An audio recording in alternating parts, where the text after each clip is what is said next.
last night around 1:30 a.m., we were ambushed by around 14 men who attacked us, sexually harassed all the women who were on the night vigil, and were beaten up, and our phones were stolen and other goods. Our blankets and all that we had here and the food that we had. I only noticed about 4 men who came into the park and pretended to be vagrants who slept under a tree. But as I was trying to analyze who these guys were, all of a sudden we were surrounded by men who were in a cow home formation. But what I noticed about the way these guys ambushed us is they were organized and they knew exactly what they were doing. 4 of them were wearing uniform t-shirts. There were 3 who were wearing military shoes. They were very abusive. They didn't want to listen to anyone. What they wanted were our phones. They twisted my middle left finger in the process, saying, "Give us your phones." They took my phone. They took $25 from my pocket.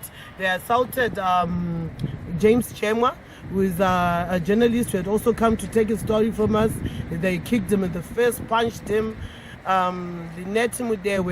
They took her phone, sexually harassed, they touched her all over her body. Naspa Manyau, our disabled sister, they pushed her from a wheelchair. I saved her from falling down. They touched her all over and also took her phone. Ryan Zuma lost 2 phones, and another journalist, Phil Jambaya, was assaulted and his phone was taken. So they kept on asking what we're still doing here. And they're saying, "We know what you're doing. You have to get out of here." Ironically, every day when we sleep in here, we sleep with different people who we know that are agents who will be watching out on us. Ironically, last night, there was no one in the park except ourselves. And they ran away. Some of us managed to run after them and managed to get back our few belongings that they had taken, but we couldn't recover the phones, and they kept insisting that we had to leave this place.